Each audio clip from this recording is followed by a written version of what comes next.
Vamos então começar o 16º capítulo, Fenômeno Magnético da Vida Humana.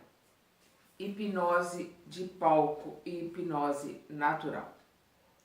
Analisando a ocorrência mediúnica na base do reflexo condicionado, assinalemos mais alguns aspectos de semelhante estudo na esfera do cotidiano. Assistindo ao fenômeno hipnótico indiscriminado, nas demonstrações públicas, presenciamos alguém senhoreando o psiquismo de diversas pessoas por alguns minutos. Mas, na experiência diária, vemos o mesmo fenômeno em nossas relações uns com os outros. Então, o que ele está colocando aqui sobre o reflexo condicionado, que é aquele reflexo que nós temos por coisas que nós aprendemos, nós influenciamos e somos influenciados o tempo todo no nosso ambiente, né? Principalmente no lar, principalmente na família, né? Nós estamos o tempo todo influenciando aqueles que estão à nossa volta e sendo influenciados por encarnados e desencarnados que estão à nossa volta, da mesma forma que o hipnotizador mantém por alguns minutos, no caso da mágica, no caso de uma apresentação, mantém a atenção, mantém por alguns minutos aquelas pessoas que estão ali assistindo sob o comando dele. Então ele coloca aqui, na exibição popular, o magnetizador pratica a hipnose que se hierarquiza por muitos graus de passividade nos hipnotizados. Então, através de vários graus, um menos, outros mais fixados, mais influenciados pelo poder da mente do hipnotizador, né, no show, principalmente no show de mágica. Na vida comum, todos praticamos espontaneamente a sugestão. É espontâneo, nós estamos o tempo todo enviando nossos pensamentos e o tempo todo estamos sugerindo, estamos influenciando os que estão à nossa volta e estamos recebendo de volta a influência dos encarnados e desencarnados que estão à nossa volta. Então, o que ele diz aqui? Na vida comum, todos praticamos espontaneamente a sugestão em que a obediência maquinal se gradua em cada um de nós através de vários graus de rendição à influência alheia. Tal situação começa no berço. Então, o que ele quer dizer aqui com através de vários graus de rendição? Vai depender da nossa passividade para sermos influenciados. Então, nós temos um caso recente, né? Faz pouco tempo que isso aconteceu, acho que uns 1 ou 2 anos, 3 anos no máximo, que um certo artista colocou na mídia lá nos Estados Unidos que era contra a vacinação, que a vacinação transmitia doença, colocou uma besteira do tamanho de um bonde e isso influenciou um monte de seguidores, tanto lá como aqui no Brasil e em outros lugares, mas aqui no Brasil a gente foi sentir agora, 2, 3 anos depois, o reflexo dessa influenciação através de muitos pais que não deram vacina nos filhos, muitas pessoas que não tomaram vacina e algumas doenças que estavam erradicadas começaram a aparecer por uma influenciação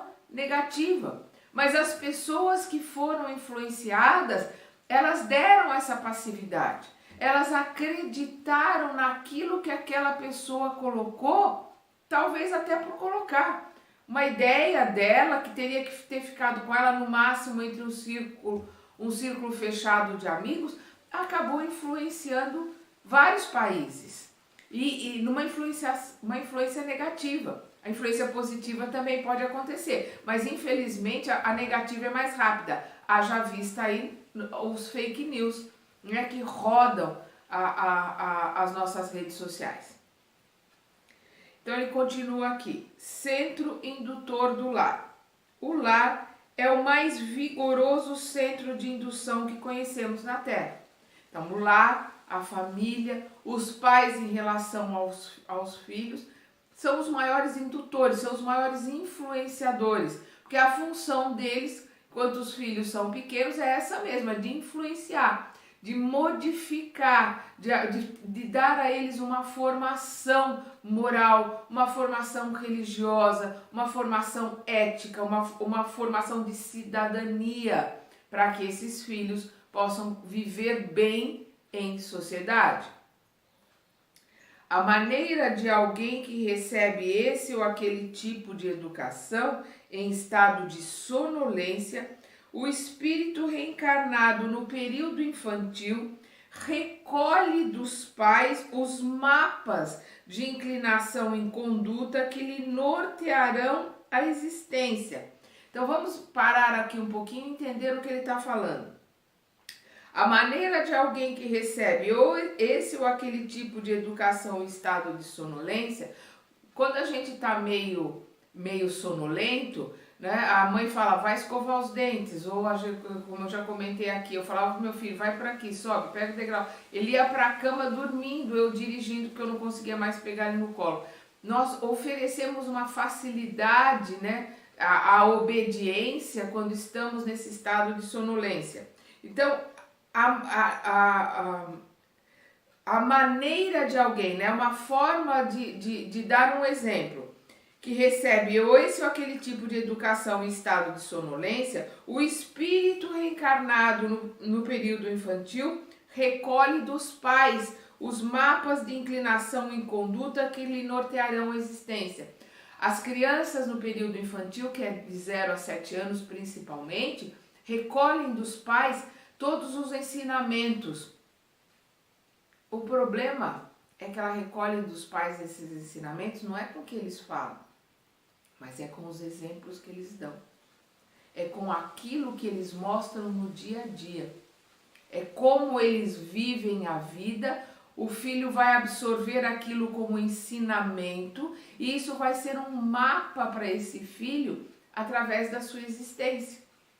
Teve uma pesquisa que foi feita na Inglaterra, muito interessante, acerca do suicídio e acerca da depressão. Então eles começaram a analisar, né, uma faixa etária que tem um número muito grande de suicídio. Infelizmente, hoje essa faixa etária começa a partir dos 10 anos, mas uma faixa etária que tinha um índice muito grande de suicídio. Começaram a analisar os pontos incomuns, né, que tinham todos esses jovens nessa faixa etária, para descobrir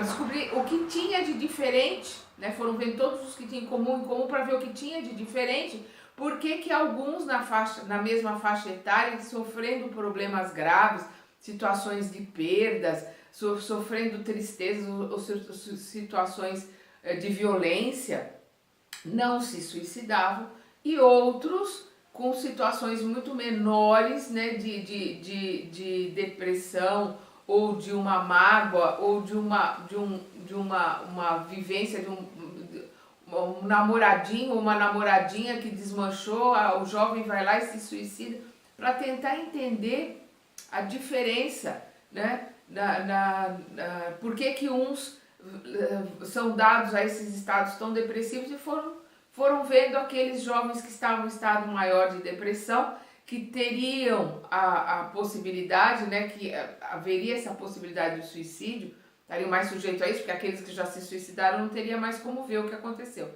Com aqueles em situações análogas que não apresentavam essa depressão tão profunda. Aí eles foram vendo que muitas coisas comuns, aí eles descobriram algo de diferente entre os jovens mais estruturados, né, psicologicamente, e os menos estruturados. Era a base religiosa na infância. Então eles foram descobrir que aqueles jovens que tinham mais estrutura, na infância, na maioria das vezes, os pais obrigaram a fazer um catecismo, a fazer um grupo de evangelização, a participar do grupo na igreja, podia ser evangélica, protestante, católica, espírita. Não, espírita são poucos os espíritas na Inglaterra, mas os protestantes são muitos. Não importa qual que fosse a religião, a diferença entre os estruturados emocionalmente e aqueles menos estruturados emocionalmente era a base de religiosidade que receberam dos pais, na maioria das vezes, obrigados. Os pais obrigavam a participar, obrigavam a assistir, a ter essas bases, a ouvir, a estudar essas bases que os pais tinham e passavam para eles. Eles podem ter se modificado, virado até ateus, mas aquela base estava dando sustentação para passar pelas vicissitudes da vida. A gente precisa pensar muito bem nisso, principalmente aqueles que têm filhos pequenos. Então é o que ele coloca aqui, vamos voltar.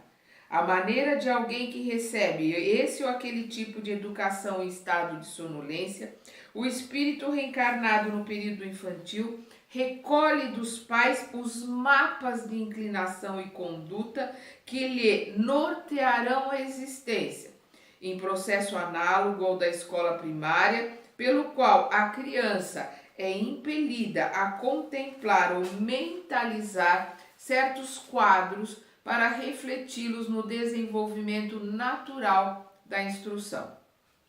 As almas valorosas, dotadas de mais alto padrão moral. O que são as almas valorosas? São aquelas almas que têm conhecimento, que têm bagagem, que têm valores já acumulados com elas por várias existências, pelo aprendizado que estão trazendo consigo.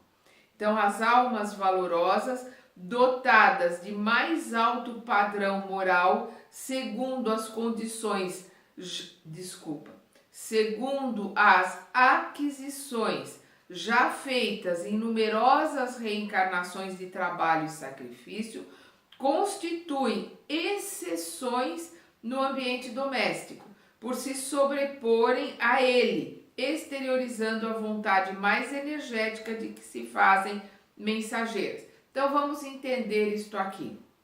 As almas valorosas, aquelas almas que já aprenderam, aqueles que vieram aqui em missões, né, que já têm uma bagagem, que já têm uma estrutura moral feita, né, estruturada, bem colocada, são exceções.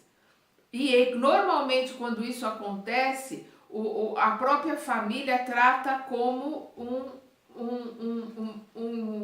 um peixe fora d'água, né? Como esquisito, a ovelha negra. Então vamos lembrar, Jesus, família não entendia, ele era um peixe fora d'água, achavam até que ele era louco, né?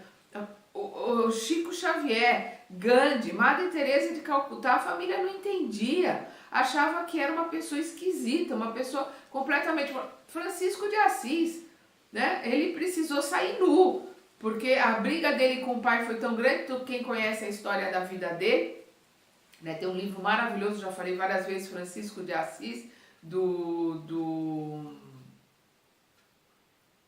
me fugiu agora, eu estou numa gripe muito forte, estou devagar, me fugiu agora o nome do autor, mas quem conhece a história, ele tem uma briga tão grande com o pai, que diz que tudo que ele tem é do pai, ele diz: você tem razão, tudo que aqui é seu, eu não tenho nada meu, a não ser eu mesmo. Então ele arranca toda a roupa do corpo e sai nu da casa do pai, deixando tudo que era do pai lá com ele, né? Então as famílias, quando vêm esses espíritos mais elevados, as famílias não conseguem entender, não conseguem assimilar, porque eles fogem do padrão.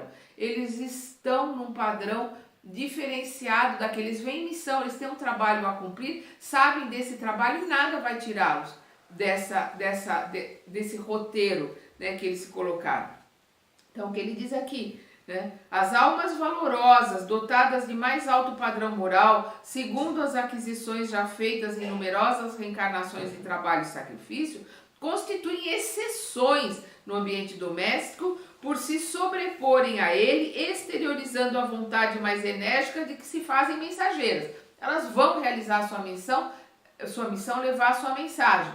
E eles são exceções, tá? Então, de achar, não, meu filho é cristal, é ele que vai ensinar, deixa ele fazer o que ele quer, isso é preguiça, isso é omissão. Como diz o japonês, quem ama, educa.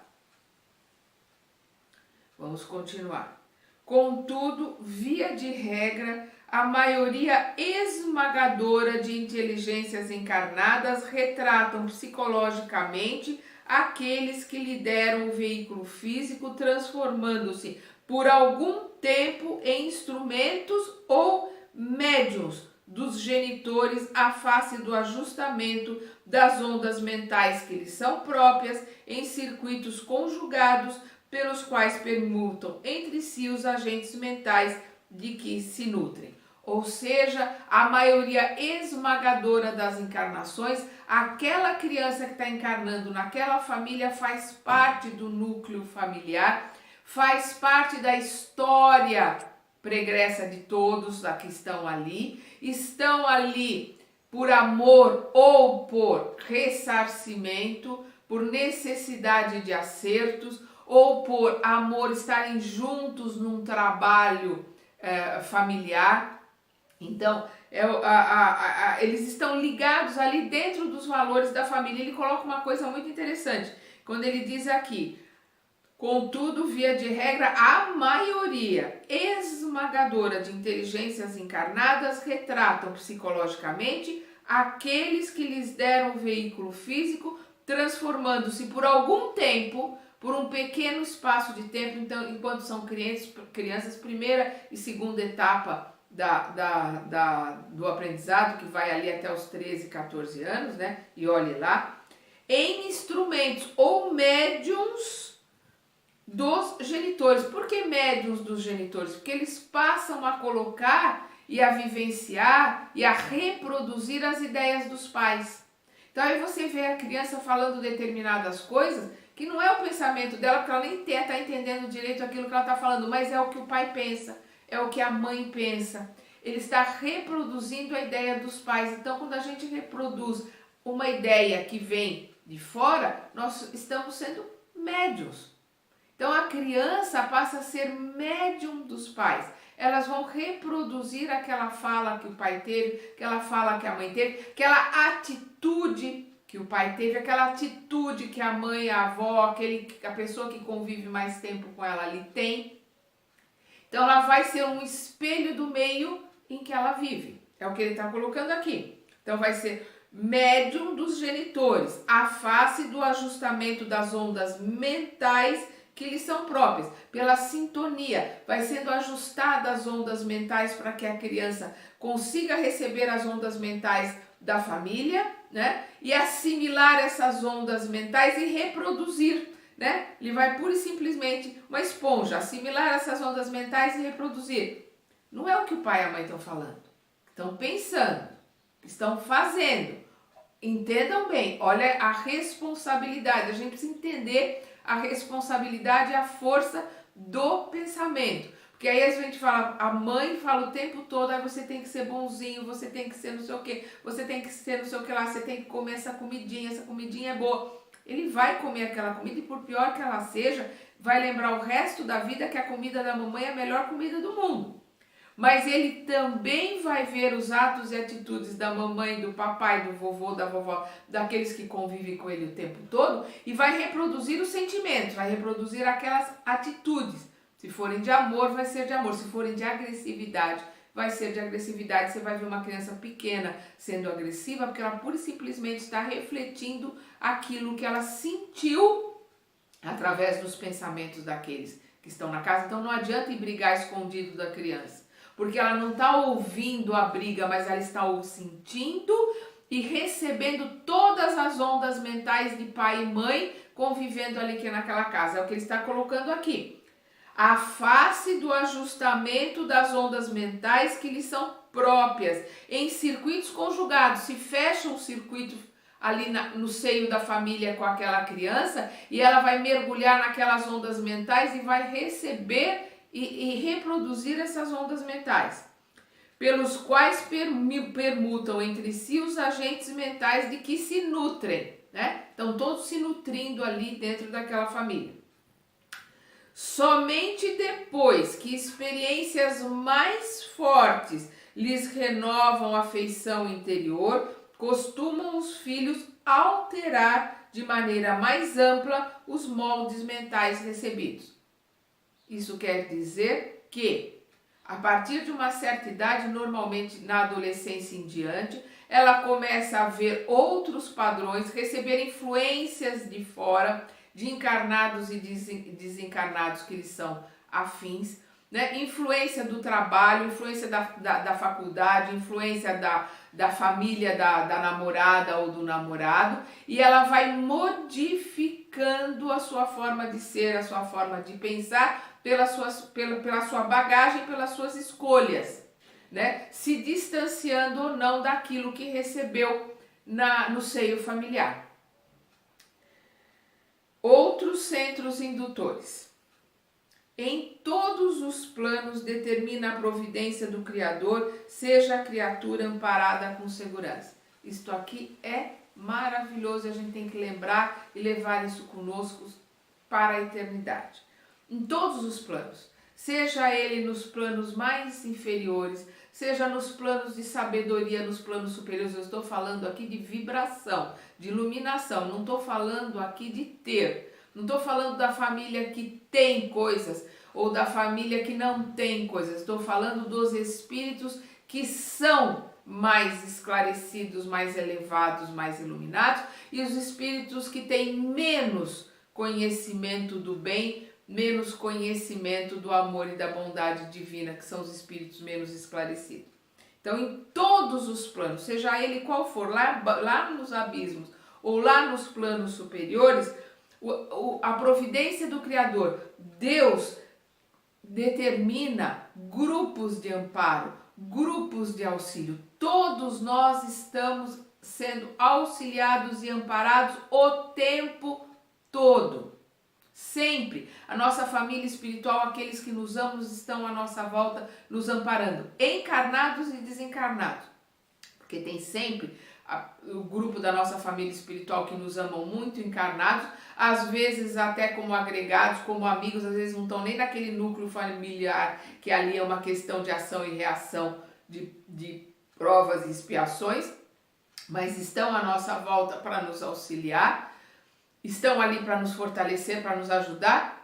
E principalmente no plano dos desencarnados, nós vamos estar sempre com a nossa família espiritual, com o nosso mentor, com o grupo que estrutura o nosso mentor, sempre ali tentando nos auxiliar. E a hora que a gente demonstra a vontade de crescer e melhorar, eles nos agarram e nos ajudam no primeiro sopro que a gente tem de pedir ajuda, de querer se modificar. Sempre estaremos sendo auxiliados, por pior que seja o nosso pensamento, por pior que seja aquilo que nós fizemos, seja o que for, estaremos sempre sendo auxiliados através dos trabalhadores do Pai. Sempre. E isso nós temos que lembrar pela eternidade, que estamos sempre sendo auxiliados. Nunca estaremos sozinhos do amparo do Pai. Repetindo. Em todos os planos determina a providência do Criador, seja a criatura amparada com segurança. Cada consciência que renasce no campo físico traz consigo as ligações do agrupamento espiritual a que se filia, demonstrando as afinidades profundas de que a onda mental da notícia no fluxo revelador com que se apresenta. Então, todos nós trazemos conosco, né, aquela sintonia, aquela frequência. Nós somos energia. Então, nós já a partir dos 7 anos, né, vamos lembrar que até os 7 anos nós estamos ali para sermos moldados pelos nossos pais. Tem um grupo de trabalhadores que trabalha com as crianças até os 7 anos para que elas possam aprender, para que elas possam se renovar, para que elas possam receber moral, ética, a religiosidade, possam receber coisas novas. É a chance que aquele espírito tem de se renovar. E a partir dos 7 anos o perispírito está pronto, todas as células estão agrupadas, aí começa a vir, né, as influências da nossa herança. Começa a aparecer aquilo que eu sempre coloco, que nós somos herdeiros de nós mesmos. Aí nós já começamos a demonstrar a nossa personalidade, a nossa vibração, a nossa frequência, e estaremos sendo influenciados por aqueles que vibram nessa mesma frequência, por aqueles grupos afins que nós trazemos conosco de todas as nossas vidas, de todas as encarnações, a nossa turma. É o que ele coloca aqui. Cada consciência que renasce no campo físico traz consigo as ligações, né, do agrupamento espiritual que se filia, seus afins, sua família espiritual, demonstrando as afinidades profundas de que a onda mental, né, a frequência mental da notícia no fluxo revelador com que se apresenta. Então nós vamos sempre, né, mostrar quem somos nesse mar de ondas de pensamento no qual nós estamos mergulhados. Se os pais guardam sintonia com as forças a que se lhes jungem fluidificamente os filhos, a vida prossegue harmoniosa, como que sobre roda nas quais as crenas se mostram perfeitamente engrenadas, né? Aquelas pontas das engrenagens estão perfeitamente engrenadas, uma se encaixa na outra e as engrenagens rodam. Se a frequência, se a afinidade, a sintonia dos pais com aquele filho se mantiver após, né, os 7 anos, né, após principalmente aos 14, que é a segunda fase. Então, se essa frequência, essa sintonia se mantiver, essa engrenagem, essa amizade, esse entendimento se propaga através da vida. Isso não quer dizer que é bom ou que é mal, porque às vezes a pessoa fala, ele é a ovelha negra da família, mas ele é um ser melhor do que a maioria da família, por isso que a família não o aceita. Então, a gente tem a tendência de dizer que aquele que é igual a mim é bom, porque eu acho que eu sou bom. Se eu não for boa, aquele que for diferente de mim é melhor do que eu normalmente. E eu vou achar, pura e simplesmente, que ele é ruim, porque ele não pensa igual a mim. Então, nós vamos, né, parar para analisar, porque a gente costuma colocar, só é bom aquilo que é igual a mim. Então vamos nos conhecer e vamos começar a nos modificar, baixar esse ego, diminuir esse orgulho, essa intolerância, né? E olhar para o outro com outros olhos.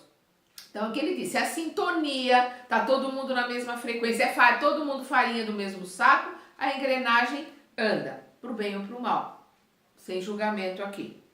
Entretanto, se a divergência passada a primeira infância, né, depois dos 8 anos, aí passou a primeira infância, se a divergência começam atritos e desencontros a faces das interferências inevitáveis com perturbações dos circuitos em andamento. Então, a partir dos 8 anos e principalmente a partir dos 14, essa influência, né, dos encarnados e desencarnados, da frequência aquele adolescente, pré-adolescente, né, ou saído da infância tá sujeito às suas ideias, aos seus próprios pensamentos, aqueles que o rodeiam, a hora que ele se desdobra à noite, se encontrar com a turma do qual ele é filiado no plano espiritual, na hora que ele sai de casa para ir para a escola, na hora que ele está ali na escola, ele se junta com os encarnados que fazem parte da turma e que nem sempre é aquilo que os pais gostariam, ou os amigos que os pais gostariam que ele tivesse. A hora que ele se junta nesse agrupamento, ele passa a nadar de braçada dentro do mar que ele já está acostumado. Então ele influencia esse grupo e sofre uma influência muito grande desse grupo. Então aí os pais começam a sentir os atritos e a dificuldade de educar esse filho. O que o André Luiz está colocando aqui, que isso é normal. Isso faz parte da vida, isso faz parte da lei de ação e reação, isso faz parte daquele roteiro que nós aceitamos lá no plano espiritual de ajudar aquele espírito que está conosco para aprendizado, aquele espírito menos esclarecido. Ou ao contrário, né? Às vezes é a luta daquele filho em ajudar e educar os pais e os irmãos que estão numa linha ruim. Ele também aceitou esse caminho, né? Faz parte da vida, são interferências inevitáveis com perturbações dos circuitos em andamento. Faz parte do circuito, faz parte da engrenagem, faz parte das leis divinas, faz parte do nosso aprendizado. Surgem as incompatibilidades e disparidades que a genética não consegue explicar. Não tem nada a ver com a genética, e nós estamos entrando na espiritualidade, né? Na família espiritual. Enredados à influência de companheiros que permanecem fora do vaso fisiológico, os filhos nessas circunstâncias evidenciam tendências inquietantes sem que os genitores consigam reivindicar a autoridade de que se revestem. Então, chega uma hora que por mais que os pais querem educar, querem fazer, não conseguem, perdem esse controle, porque a influência do meio, né, ao qual esse filho está ligado, está sendo mais forte que a influência dos pais em relação à educação dele. Isso é normal, isso faz parte da vida. Todavia, a escola edificante espera-os nas linhas da civilização para restaurar-lhes desde cedo as noções de ordem superior diante da vida, exalçando os conceitos de elevação moral imprescindíveis ao aprimoramento da alma. Então, a vida é uma escola edificante, é o que ele coloca aqui. E as repetições, esse espírito vai voltar, vai reencarnar e vai reencarnar, por mais que ele permaneça parado, né, que ele esteja ali estacionado, não está aprendendo a lição, uma hora ele vai se tocar. Uma hora vai dar aquele insight que ele está saturado. Né? Nós vimos isso aqui nas primeiras explicações ali dos mecanismos em relação aos circuitos elétricos, que na hora que dá a saturação é que a coisa explode. Então aqui quando o espírito está saturado do mal, está saturado da ignorância, então ele para e ele fala, não, eu quero aprender, eu quero mudar, eu quero me reencontrar com os meus familiares, com aqueles que eu amo. Por quê? Porque a família espiritual, aqueles que ele ama, anda, vai, continua, já está em outros planos, já está formando outros núcleos e ele está cada vez mais se distanciando da família, porque ele está se juntando àqueles núcleos do qual a vibração dele está em sintonia. Por mais que a família queira ajudar, chega uma hora que a coisa, a fila anda, né? A vida segue. Então aqueles espíritos seguem e aquele espírito que está ali parado no tempo e no espaço, chega uma hora que ele quer acordar, chega uma hora que ele quer se juntar àqueles que ele ama, que ele quer mudar, não aguenta mais, é a saturação, não aguento mais. E é o que acontece com a maioria de nós na Terra. Nós não somos bons, nós cansamos do mal. Então a gente quer ajuda para se modificar, para se melhorar, para a nossa reforma íntima, não porque nós somos bons, mas porque nós queremos nos modificar, nós saturamos da maldade que existe em nós. Quando nós oramos, livrai-nos, Pai, do mal, nos ajude a nos livrarmos do mal que existe em nós.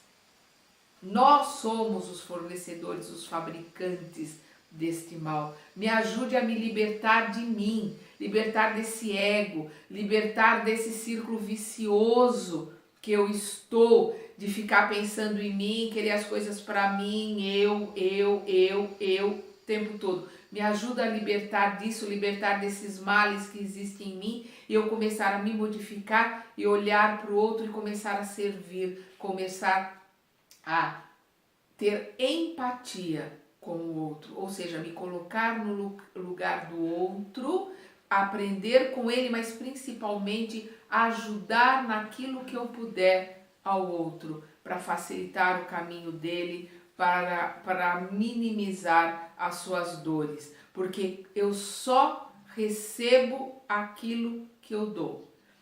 Então eu preciso ter primeiro em mim alguma coisa para dar, para depois ter o direito de receber de volta, é o circuito fechado, aquilo que eu dei acrescido daquilo que a pessoa está mandando para mim. Isso soma com o meu, eu aumento isso, eu mando, e isso volta e começa o círculo virtuoso que vai nos ajudar a melhorar, a crescer, a se aprimorar. Vamos continuar na segunda parte deste capítulo.